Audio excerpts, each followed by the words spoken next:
হে ওমর রে, আমার একজন প্রেমিক আমাকে অত্যন্ত ভালোবাসতো, সেই ইয়ামান থেকে আমার কাছে চিঠি লিখছে। কোন দেশ থেকে? ইয়ামান থেকে চিঠি লিখছে। ওগো আল্লাহর নবী, আপনার কথা আমি শ্রবণ করেছি, আপনাকে আমি অধিক মহাব্বত করি, আপনাকে আমি ভালোবাসি, কিন্তু আপনার দরবারে আইসা সাহাবী হইতে আমার খুব মনে চায়, কিন্তু আমার ঘরে যে আমার মা, দুঃখিনী মা আমার ঘরে আছে, আমি আমার মার খিদমত ফালায়া দিয়ে আপনার কাছে গেলে আবার মা কষ্ট পাবে। আল্লাহর নবী গো, আমাকে একটা সলিউশন দেন, আমাকে একটা পরামর্শ দেন, আমি কি করব? আল্লাহর নবী চিঠির উত্তরে লিখে দিয়েছেন, হে ওয়াইস নামক পাগল, হে আমার প্রেমিক, হে আমার উম্মত, তুমি তোমার আব্বা আম্মার খিদমত করতে থাকো, তুমি বাড়িতে থাকো, তোমার আমার কাছে আসার দরকার নাই, আল্লাহ তাআলা তোমাকে উচ্চ মর্যাদা দান করবেন। আল্লাহর নবী লিখে দিলেন, ওয়াইস আল কারনি নবীজির দরবারে আইসা সাহাবী হওয়ার মর্যাদাকে ত্যাগ করে দিলে। আম্মা বা'দু ফাআউযু বিল্লাহি মিনাশ শাইতানির রাজীম। বিসমিল্লাহির রাহমানির রাহিম। ওয়া'বুদুল্লাহা ওয়া লা তুশরিকু বিহি শাইআ وبالوالدين إحسانا. وقال النبي صلى الله عليه وسلم العلم في الصغر كالنقش في الحجر، أو كما قال النبي عليه الصلاة والسلام. وقال تعالى في شان حبيبه ومعشوقه مخبرا وآمرا، إن الله وملائكته يصلون على النبي يا أيها الذين آمنوا صلوا عليه وسلموا تسليما. اللهم صل على محمد وعلى آل محمد كما صليت على إبراهيم وعلى آل إبراهيم إنك حميد مجيد. اللهم بارك على محمد وعلى آل محمد كما باركت على إبراهيم وعلى آل إبراهيم إنك حميد مجيد. بلغ العلا بكماله كشف الدجى بجماله، حسنت جميع خصاله. صلوا عليه وآله. بلغ العلا بكماله كشف الدجى بجماله، حسنت جميع خصاله. صلوا عليه وآله. حمد أول उस खुदा का जिसने बख्शा जिंदगी, फिर सलम हो उस नबी पर जो सिखाया बंदगी. बलगल उला बिकमालिही कशाफत दुजा بجماله حسنت جميع خصاله صلوا عليه وآله दिन की सूरज डूब रही है हम लोगों की सामने रोज़ महशर क्या जवाब है मुस्तफ़ा की सामने बलगल उला बिकमालिही कशफत दुजा बिजमालिही हसनत जमीउ खिसालिही सल्लु अलैहि व आलिहि जिक्र करी सबाई ला इलाहा मोहब्बते जोड़े आवाज दी जिक्र करी सबाई ला इलाहा इल्ला इलाहा ला इलाहा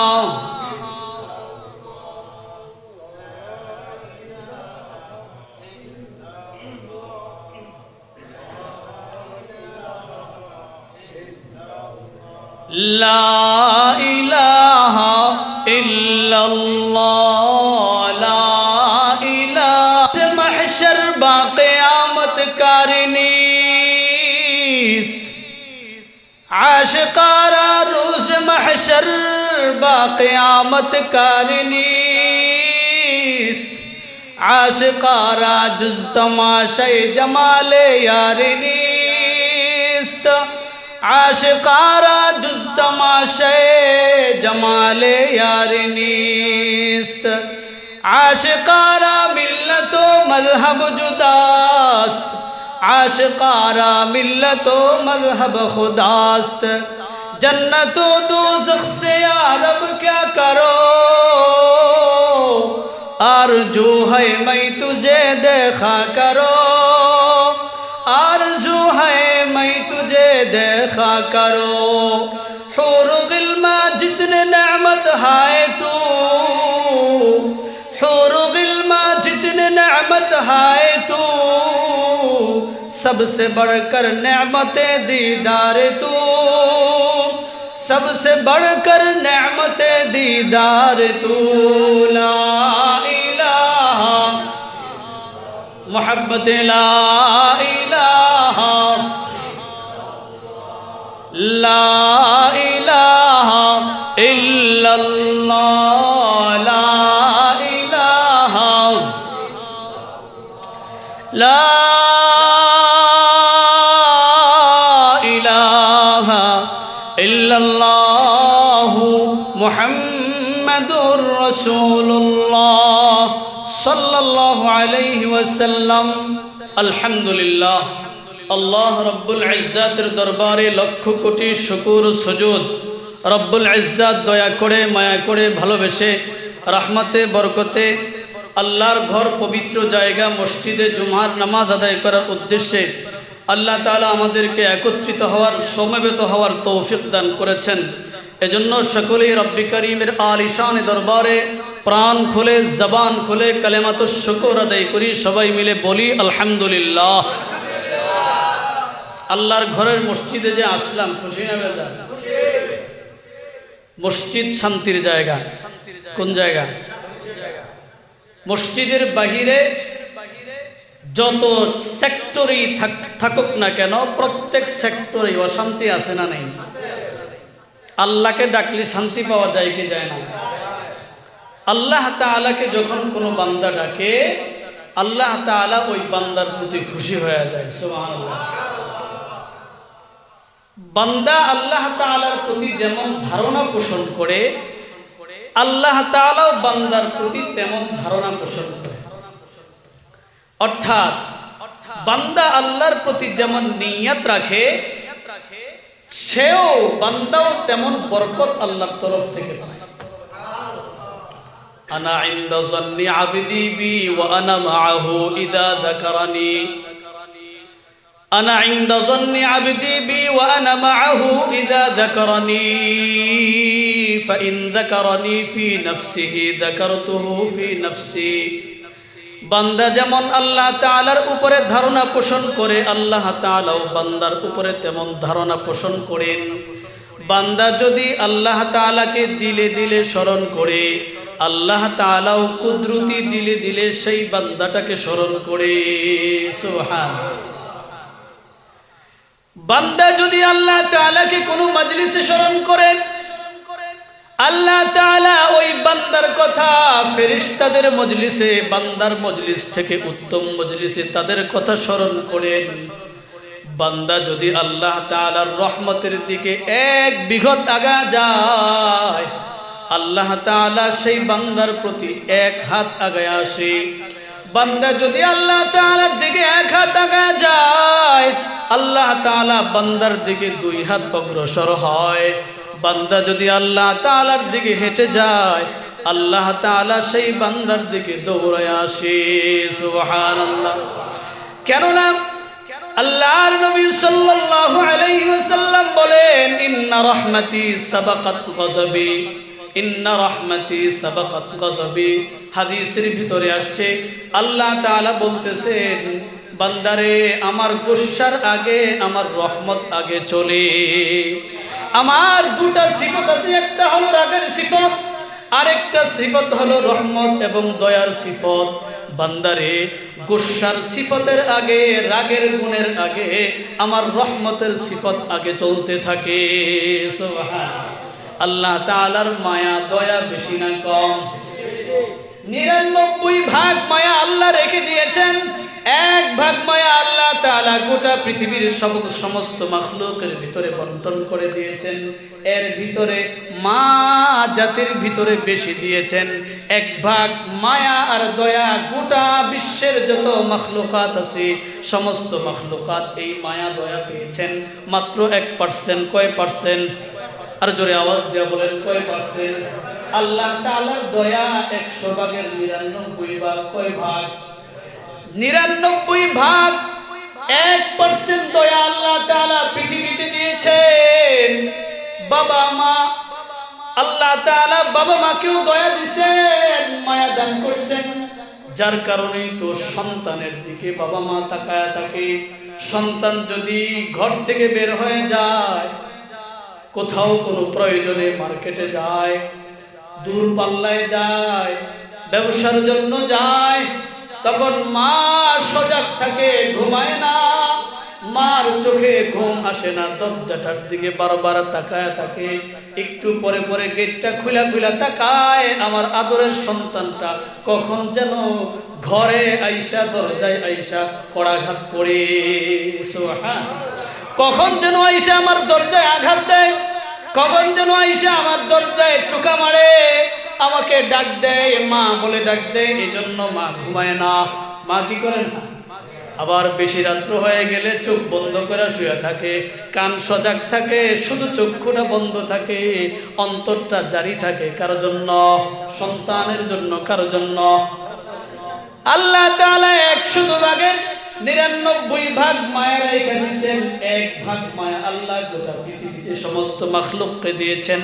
তোর মধ্যে বেশি মায়া দিয়েছেন আল্লাহ তাআলা মা জাতিকে। কাকে দিয়েছেন? মাকে। ওই মায়ের খিদমত করা দরকার কি দরকার না? জোরে বলেন। মা কত যে কষ্ট করেছেন, মা কত যে লালন পালন করায় আমাদের জন্য কষ্ট, কত যে যাতনা, কত যে মেহনত আমাদের জন্য সহ্য করেছেন, বলার মতো নেই। আল্লাহ তাআলা তো বলে দিয়েছেন, একটা কষ্টের পরে আরেকটা কষ্ট, পেটে রাইখা কষ্ট করেছেন। যখন ভূমিষ্ঠ হয়, মা সেন্সলেস হয়ে গেছে, বেহুশ হয়ে গেছে, দুনিয়ার কোনো খবর নাই, দুনিয়ার কোনো ভালোবাসা তার ভিতরে নাই, সব হারায় ফেলছে। মা বেহুশ হয়ে পড়ে আছে। সন্তান প্রসব হওয়ার পরে সর্বপ্রথম সন্তানটা যখন চিৎকার দিল, মার কানে আওয়াজ আসতেই মার সেন্স ফিরে গেছে। ঠিক কিনা ধরে বল? মার সমস্ত ব্যথা ভুলে গেছে, সন্তানটাকে টান দিয়ে বুকে জড়ায়া ধরছে।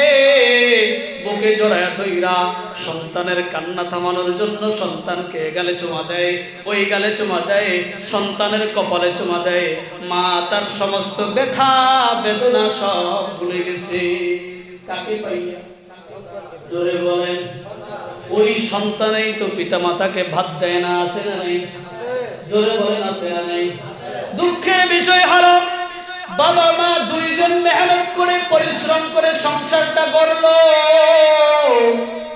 অনেকেই মেহনত করে পরিশ্রম করে সংসারটাকে বানাইলো। ওই সংসারের ভিতরে 10টা সন্তান দিল, 10টা সন্তান জন্ম দিল, 10টা সন্তান দুনিয়ায় তাদের মাধ্যমে আসলো। ওই 10 সন্তানকে নিয়ে পিতা মাতা এক পাতিলায় খানা খাইতে পারে, এক পাতিলায় চলতে পারে, এক পাতিলায় তাদের খাবারের ব্যবস্থা হয়। যখন এই সন্তানগুলো বিবাহ শাদী করে আলাদা হয়ে যায়, সির্ফ মাত্র 2 জন বাবা মাকে তারা খাওয়াইতে পারে না। ঠিক কিনা জোরে বলে? 10 সন্তানকে নিয়ে আব্বা আম্মা একটা পাতিলায় খাইতে পারে। এই কথাটা খুব মস্তিষ্কে ভালো করে ঢুকান। সামাজিক যারা আছেন বিচার করতে সহজ। 10টা সন্তানকে নিয়ে পুরা পরিবারের সকলকে নিয়ে আব্বা আম্মা একটা পাতিলায় রান্না করে খেতে পারলো। আর তুমি তোমার সংসার আলাদা করার পরে সির্ফ মাত্র তোমার মা অথবা তোমার বাবা অথবা বাবা মা দুজনকে নিয়ে একই পাতিলায় তুমি খাইতে পারলে। কপাল পোড়া, কথা বলেন ঠিক কিনা? কপাল পুড়ে গেছে তোমার। উন্নতি নাই কেন তোমার? আব্বা আম্মার বদদুয়া আছে। কথা কর ঠিক কিনা জোরে কর। আব্বা আম্মার কি আছে? বদদুয়া আছে। খিদমতে মা দর পে দর কুন সুবহ শাম তাকে বাসি দর্দ আলম নে কো নাম।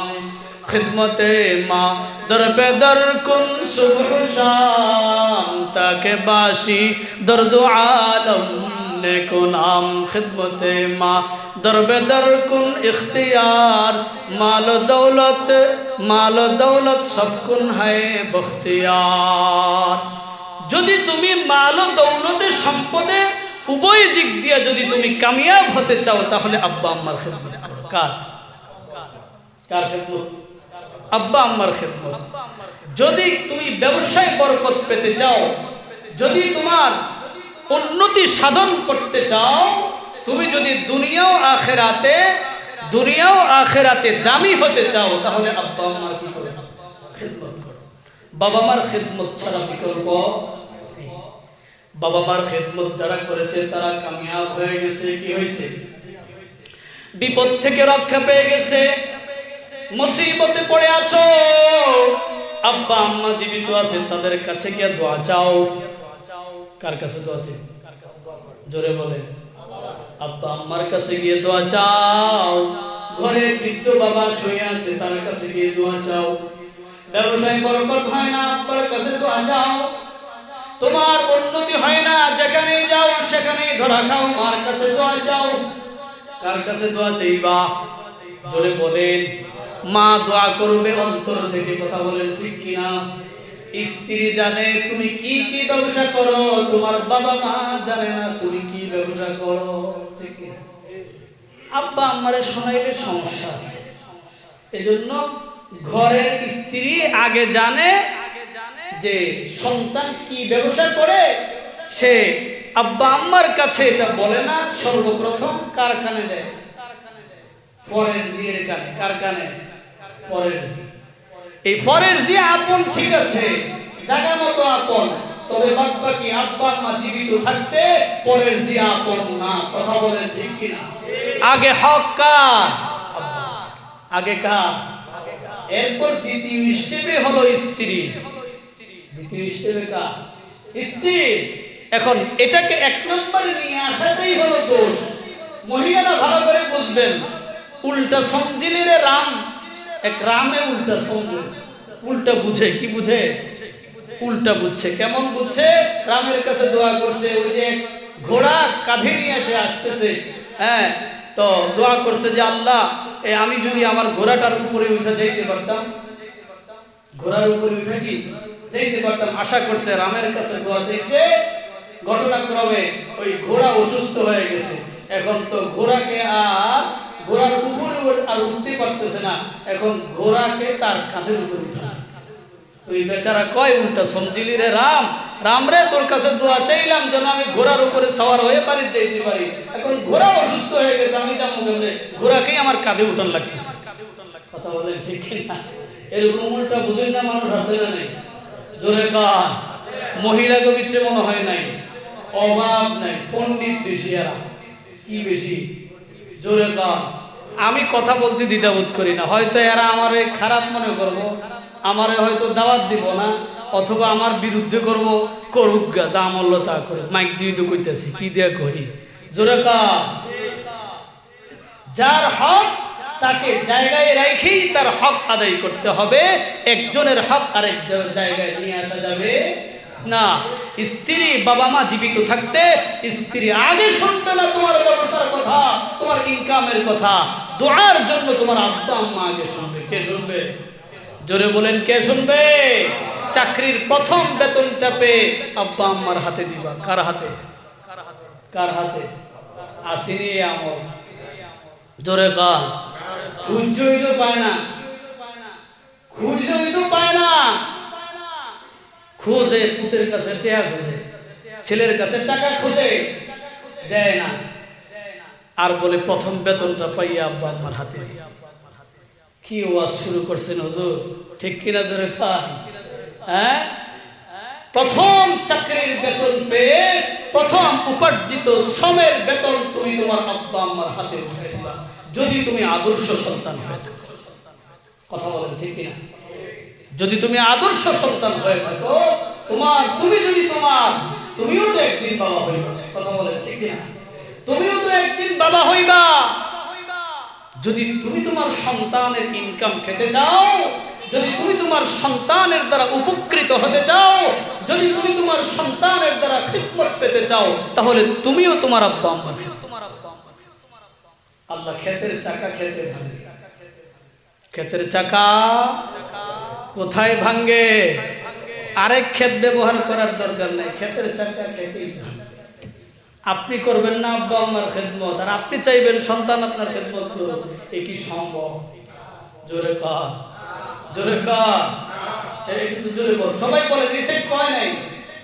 আপনি নিজে আব্বা আম্মার খেদমত করেন না, তাহলে আপনি কি করে আশা করেন আপনার সন্তান আপনার খেদমত করবে? এটা কি সম্ভব? জোরে বলে। নিজে তাকায় দেখেন কোন দূর খেদমত করছে। যদি না হয়ে থাকে এখন কি করবেন? আল্লাহ পাকের কাছে কি করবেন? সলিউশন। ভুল হয়ে গেছে, অপরাধ করেছেন, আব্বা আম্মার খেদমত করেন নাই, আল্লাহ পাকের কাছে কি চান? ক্ষমা চান। আর আব্বা আম্মা চলে গেছে, সেজন্য তাদের পক্ষ থেকে বেশি বেশি সাদাকা করে। কি করে?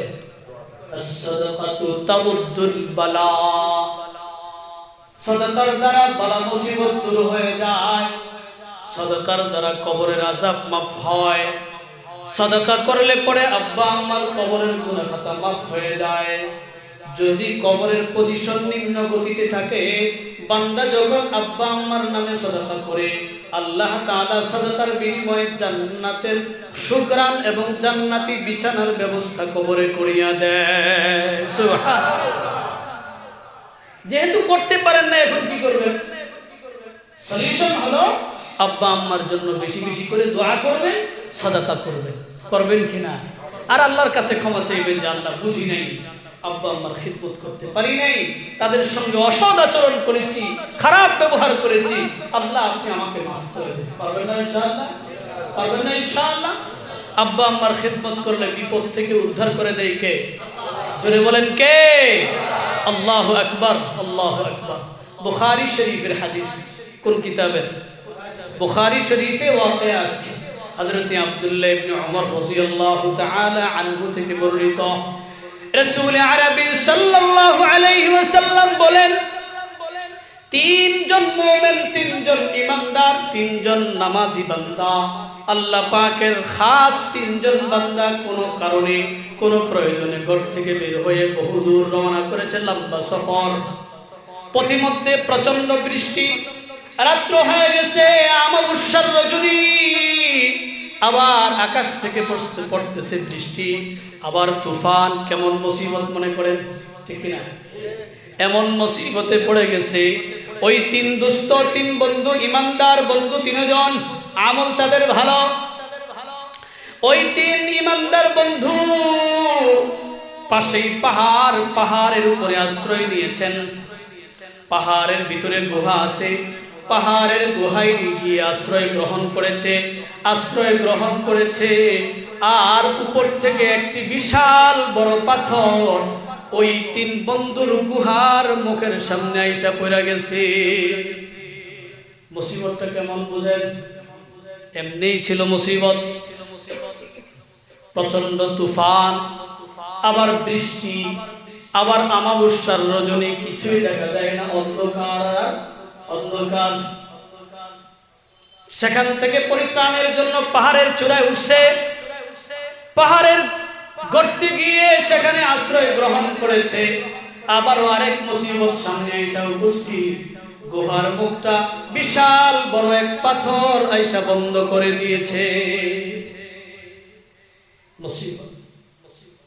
তিনজন বন্ধু পরস্পরে আলাপচারিতা চালাইছে যে, দোস্ত রে, জীবনে তো কত গুনাহ করছি, অপরাধ করছি, দেখি তো মুসিবত আসছে। কথা বলেন ঠিক না? যাহারাল ফাসাদু ফিল বাররি ওয়াল বাহরি বিমা কাসাবাত আইদিন নাস। জলস্থলের যত মুসিবত আছে সব বান্দার হাতের কামাই। বান্দার কিসের কামাই? গুনাহ করেছি, অপরাধ করেছি, এজন্য মুসিবত আসছে।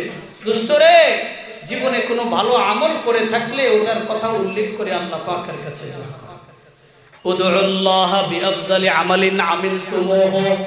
বুখারীর রিওয়ায়াত, বুখারী শরীফের ভিতরে আসছে, দোস্ত একজন বলতেছে, আরে বন্ধু, জীবনে কোনো ভালো কাজ যদি তুমি করে থাকো, ওই ভালো কাজের কথা উল্লেখ করে আল্লাহ পাকের কাছে দোয়া চাও। উদউল্লাহ বিআফজালি আমালিন আমিলতুমুহু। আল্লাহ পাকের কাছে তুমি প্রার্থনা করো, দোয়া চাও। তো দোস্ত একজন দোয়া চাইলেন। কি বলে দোয়া চাইলেন? আল্লাহ পাকের কাছে হাত উঠায় দিছে, মুনাজাত করতেছে, আল্লাহ, জীবনে তেমন কোন নেক আমল করতে পারিনি, জীবনে তেমন কোন কল্যাণকর কাজ করতে পারি নাই, জীবনের আমলনামায় হয়তো তেমন কোন নেক নাই, কিন্তু আমি একজন রাখাল মানুষ, রাখালি করতাম, বকরি চড়াইতাম। আমি প্রতিদিন বকরি চড়াইয়া বাসার ভিতরে গিয়ে বকরির দুধ দহন করে আব্বা আম্মাকে আগে খাইতে দিতাম, আব্বা আম্মাকে আগে দিতাম, তারপরে আমার সন্তান স্ত্রী তাদেরকে দিতাম। একদিন বকরি চড়াইয়া রাতের বেলায় বাসায় গেলাম, একটু দেরি হয়ে গেছে বাসায় যাইতে, গিয়ে দেখি আমার আব্বা আম্মা ঘুমায় বসে বকরির দুধ দহন করে গ্লাসটা হাতে নিয়ে সারা রাত্র দাঁড়ায় রইছি।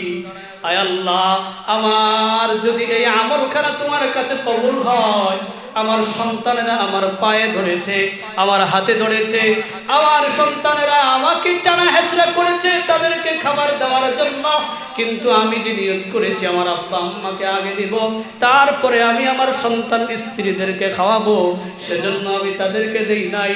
আল্লাহ গো, আপনি যদি আমার এই আমলটাকে পছন্দ করে থাকেন, আমার যদি এই ইবাদতটা আপনার কাছে পছন্দ হয়ে থাকে, আয় আল্লাহ, পাহাড়ের গুহায় গর্তে, আয় আল্লাহ, যেই মুসিবতে আছি এই মুসিবত থেকে আপনি আমাকে হেফাজত করেন। আল্লাহ তাআলা সঙ্গে সঙ্গে বাবা মার কথা উল্লেখ করে, বাবা মার খিদমতের কথা উল্লেখ করে দোয়া করায় আল্লাহ তাআলা কবুল করলেন। সাথে সাথে গুহার মুখ কিছুটা দূরে চলে গেছে, পাথর সরে গেছে, এখন বের হওয়ার ব্যবস্থা হয়ে গেছে। লম্বা ওয়াকিয়া পুরাটা বলবো না, যেহেতু বিষয় হচ্ছে বাবা মার খিদমতের, এতটুকুনি কাট করে হাদিস থেকে আনলাম যে আব্বা আম্মার খিদমতের কারণে মুসিবত থেকে উদ্ধার হওয়া যায় কি যায় না? জোরে বলেন, যায় কি যায় না? বাইজিদ বুস্তামি ওলি হয়ে গেছে আব্বা আম্মার খিদমতে, বাবা মার দোয়ায়। কার দোয়ায়? মার দোয়ায় বাইজিদ ওলি হয়ে গেল। মার দোয়ায় ওয়াইস আল কারনি নামক একজন আল্লাহর ওলি, বিশিষ্ট তাবিঈ হযরত ওমর রাদিয়াল্লাহু তাআলা আনহুকে আল্লাহর নবী কয়, হে ওমর রে, আমার একজন প্রেমিক আমাকে অত্যন্ত ভালোবাসতো, সেই ইয়ামান থেকে আমার কাছে চিঠি লিখছে। কোন দেশ থেকে? ইয়ামান থেকে চিঠি লিখছে। ওগো আল্লাহর নবী, আপনার কথা আমি শ্রবণ করেছি, আপনাকে আমি অধিক মহাব্বত করি, আপনাকে আমি ভালোবাসি, কিন্তু আপনার দরবারে আইসা সাহাবী হইতে আমার খুব মনে চায়, কিন্তু আমার ঘরে যে আমার মা, দুঃখিনী মা আমার ঘরে আছে, আমি আমার মার খিদমত ফালায়া দিয়ে আপনার কাছে গেলে আবার মা কষ্ট পাবে। আল্লাহর নবী গো, আমাকে একটা সলিউশন দেন, আমাকে একটা পরামর্শ দেন, আমি কি করব? আল্লাহর নবী চিঠির উত্তরে লিখে দিয়েছেন, হে ওয়াইস নামক পাগল, হে আমার প্রেমিক, হে আমার উম্মত, তুমি তোমার আব্বা আম্মার খিদমত করতে থাকো, তুমি বাড়িতে থাকো, তোমার আমার কাছে আসার দরকার নাই, আল্লাহ তাআলা তোমাকে উচ্চ মর্যাদা দান করবেন। আল্লাহর নবী লিখে দিলেন, ওয়াইস আল কারনি নবীজির দরবারে আইসা সাহাবী হওয়ার মর্যাদাকে ত্যাগ করে দিলে। কার জন্য? জোরে বলেন, আর জোরে বলেন, কার জন্য? মার জন্য আল্লাহ তাআলা উচ্চ মর্যাদা দিয়েছেন। কেমন মর্যাদা দিয়েছেন? হযরত উমরের মতো বিশিষ্ট সাহাবী, হযরত উমর রাদিয়াল্লাহু তাআলা আনহু জান্নাতি মানুষ। কি মানুষ?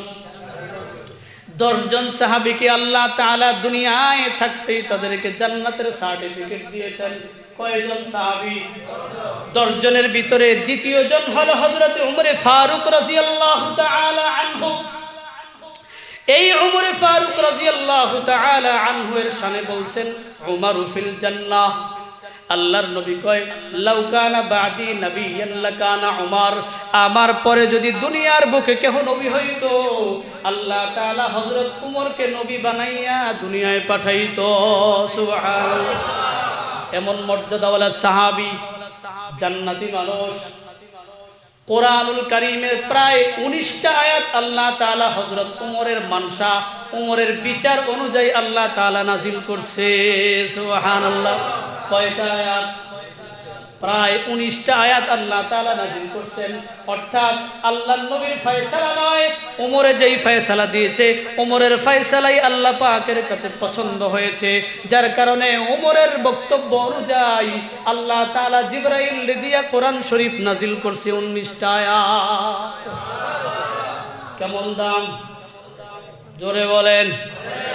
এমন দামি মানুষটারে আল্লাহর নবী বলে গেছে, হে ওমর, ওমর রে, আমার একজন প্রেমিক ইয়ামান থেকে আমার কাছে আসতে চাইছে, আমার ভালোবাসা, আমার প্রেম তার ভিতরে অনেক বেশি রে।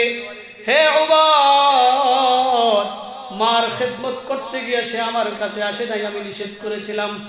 ওমর রে, আমি দুনিয়ার থেকে হয়তো চলে যাব, আমার চলে যাওয়ার পরে ইয়ামান থেকে ওয়াইস নামক ওয়াইসুল কারনি যদি এই মদিনায় আসে, তাহলে তুমি তোমার নিজের জন্য তার কাছে তুমি দোয়া চাইও, কেননা আল্লাহ তাআলা তার জবানটাকে মার কারণে পবিত্র করে দিছে, সে যা দোয়া করবে আল্লাহ তা কবুল করে নিবে। মর্যাদা কি ওয়াইসুল কারনি কি কম দিল নাকি? ধরে বলেন। মা বাবার খিদমত করবে যারা, দোয়া কবুল করবে কে? জোরে বলেন কে? থালাসু মুস্তাজাবাতিন লা শাক্কা ফীহি, 3 ব্যক্তির দোয়া আল্লাহ তাআলা ফিরায় না। কয় ব্যক্তির দোয়া? 3 ব্যক্তির দোয়া আল্লাহ তাআলা ফিরায় না। 1 নাম্বার হলো মুসাফিরের দোয়া। কার দোয়া? সফররত অবস্থায় যদি আল্লাহ পাকের কাছে দোয়া করে, আল্লাহ তাআলা ওই মুসাফিরের দোয়ার সাথে সাথে কবুল করে নেয়। 2 নাম্বার হলো পিতামাতার খিদমত করে যারা আব্বা আম্মাকে সন্তুষ্ট করতে পেরেছে, ওই ব্যক্তির দোয়া আল্লাহ তাআলা কবুল করে নেয়। কার দোয়া? মা বাবার খিদমত করে যারা আল্লাহকে সন্তুষ্ট করছে। কাকে? আল্লাহকে সন্তুষ্ট করেছে। কেননা হাদিসের ভিতরে আসছে, রিদার রাব্বি ফি রিদাল ওয়ালিদি ওয়া সাখতুর রাব্বি ফি সাখতিল ওয়ালিদি। পিতামাতার সন্তুষ্টিতে আল্লাহ সন্তুষ্ট, পিতামাতার অসন্তুষ্টিতে আল্লাহ বেরাগ। কথা বল ঠিক কিনা? তাহলে আব্বা আম্মার খিদমত করে যদি আব্বা আম্মাকে সন্তুষ্ট করা যায়, তাহলে তার জবানকে পবিত্র করে দিবে কে? এখন ওই বান্দা যা দোয়া করবে আল্লাহ তাআলা তা কবুল করে নিবে। আর আব্বা আম্মাকে যদি কষ্ট দেয়, তাহাজ্জুদের মুসল্লায় পড়ে থাকলেও তোমার ইবাদত কবুল হবে না। কথা বল ঠিক কিনা? আব্বা আম্মা যদি কি দেই কষ্ট দেই, আব্বা আম্মার সঙ্গে যদি অসৎ আচরণ করি, তাহলে হাজার তাহাজ্জুদের মুসল্লায় পড়ে রইলাম, ইবাদত করলাম, তাসবিহ হাতে রইল, সারাদিন সুবহানাল্লাহ সুবহানাল্লাহ পড়লাম, কিন্তু আব্বা আম্মার অন্তরে কষ্ট, এই বান্দার দোয়া আল্লাহ কবুল করবে না। আর যদি আব্বা আম্মার খিদমত করে আব্বা আম্মাকে সন্তুষ্ট করতে পারি, আব্বা আম্মা যদি সন্তুষ্ট হয়, সন্তুষ্ট হবে কে? আল্লাহ। আল্লাহ যদি বান্দার উপরে সন্তুষ্ট হয়ে যায়, বলেন দেখি বান্দা আল্লাহর কাছে চলে যায়। কোথায় চলে যায়? আল্লাহ পাকের কাছে চলে যায়। কাছের লোকে যদি কোনো কিছু বলে, আল্লাহ তাআলার সাথে সাথে কবুল করে নেয়। সুবহানাল্লাহ। কাছের একটা ব্যক্তি যদি আপনার কাছে সুপারিশ করে, আপনি তার কথাটা খুব দ্রুত গ্রহণ করেন। কথা বলেন ঠিক? ওর সাথে একসাথে উঠা বসা চলাফেরা, অত আমাকে কোনো খারাপ বুদ্ধি কোনোদিন দেয় নাই, দিতেও পারে না, তার উপরে আমার একটা আস্থা বিশ্বাস আছে। একটু হাত উঠায় দেখেন, মাশাআল্লাহ। অনেকেরই আছে, যাদের নাই তারা তো দোয়া করবে। এখনো পর্যন্ত আপনার সময় আছে আব্বা আম্মার খিদমত করা। বাবা মার সঙ্গে বেয়াদবি করো না। বেয়াদবি করলে ধ্বংস হয়ে যাবা। তুমি মনে করবা আব্বা আম্মার সঙ্গে বেয়াদবি করে তুমি জিতে যাবা, অসম্ভব ব্যাপার। জিতবা না, তোমার কপালে আমি কি আছে? কথা কন ঠিক কিনা? জোরে কপালে তোমার দুর্গতি লাগছে, এজন্য তুমি তোমার আব্বা আম্মার সঙ্গে বেয়াদবি আচরণ করতেছো। আব্বা আম্মার আওয়াজের উপরে তোমার আওয়াজ যেন কোনোদিন উপরে না যায়। সব সময় কোনো বিষয় যখন ফ্যামিলিতে আসবে, সর্বপ্রথম আব্বা আম্মাকে সামনে রাখা পরামর্শ করে সিদ্ধান্ত গ্রহণ করবা। একক চিন্তা মাথায় আনবা না যে মুরব্বী মানুষ, তাদেরকে জিজ্ঞেস করতে গেলে তারা বা কি বলবে। কথা বল ঠিক কিনা? গনি বুড়ি হয়ে গেছে, হের মাথা ঠিক নেই। কি ঠিক নেই? জোরে খায় মাথা বলে ঠিক, হেডটা ঠিক আছে। ধরা খায় আপনার তো ঠিক ঠিক নেই। জোরে খায়, হ্যাঁ ধরা খাইলে কি কয়? আব্বা ঠিক হয়েছিল, মা যে আমার বাধা দিয়েছিল, হারে কে রে যে মার বাধা শোনে। এর আগে হ্যাঁ নিজে ঠিক কিনা? জোরে খায়। আব্বা আম্মার মনে কষ্ট দিয়ে কোনো কাজ করবো না। করবো না তো ইনশাআল্লাহ? ইনশাআল্লাহ করবো না। আব্বা আম্মার মনে কষ্ট দিয়ে বিয়ে করবো না, প্রেম প্রীতি। এখনকার যুগে এটা খুব বেশি প্রচলন হয়ে গেছে। কথা কন ঠিক কিনা? খুব সহজ বুদ্ধি, টাকা লাগে না, পয়সা লাগে না, কাউকে খাওয়াইতে হয় না, দাওয়াত দিতে হয় না, মাঝখান দিয়ে ফাড়ি দিয়ে ভালাইছে। জোরে কহন ঠিক না বেঠি? মাঝখান দিয়ে কি দিছে? ফাড়ি দিয়ে দিছে। কয় আব্বা আম্মা কয়দিন রাগ করে থাকবে, এরপরে তো ঠিকই আবার ঠিক হয়ে যাবে। তার ভিতরে দয়া আছে, ঠিক হয়ে যাবে। তোর ভিতরে দয়া নাই, তোর যে জন্ম দিল এই বেটা, কথা কর ঠিক কিনা? এই তোর ভিতরে দয়া নাই, তোর ভিতরে মায়া নাই, তোকে তো জন্ম দিছে, এর ভিতরে দয়া আছে। এর দয়াটা এই স্বীকার করতেছে যে কয়েক মাস পরে আব্বা আম্মা ঠিক হয়ে যাবো গা। হ্যাঁ নিজেই স্বীকার করতেছে আব্বা আম্মা তো ঠিক হবে সে জানে, হ্যাঁ যে ঠিক হইতো না এটা হ্যাঁ নিজেই জানে। কথা কর ঠিক কিনা? এই যে ঠিক হইব না এ নিজেই জানে, আর আব্বা আম্মা যে ঠিক হইবে এটা তো তুই কখন লাগবো না, আল্লাহ কই দিছে। কথা কর ঠিক কিনা? মায়া বেশি যে সন্তান ফলাইতে পারে না। আর জানোয়ার, তুই তো জানোয়ার বড়, আব্বা আম্মার কথা চিন্তা করলি না। কইতে একটা কাইল্লা দিল রয়েছ, বসকান্না চেহারা, কোনো স্টেশন নাই। কথা কর ঠিক কিনা? ধরে কর কে লেগে যা সেটির মধ্যে, আবার 1 বছর পরে ছেড়ে দিয়ে কোনো খবর নেই, কেউ জিগায়ও না জানেও না। কথা কর আবার কতজন এমন আছে মাথায় এত গরমের গরম কম্বলের তলে তালাক দেয়, আছে না নাকি? জোরে কান, কম্বলের তলে কি দেয়? তালাক দেয়। আব্বা আম্মাকে কষ্ট দেব, বাবা মার সঙ্গে সদাচরণ, ঠিক আছে ইনশাআল্লাহ। আল্লাহকে সন্তুষ্ট করাবো তো ইনশাআল্লাহ।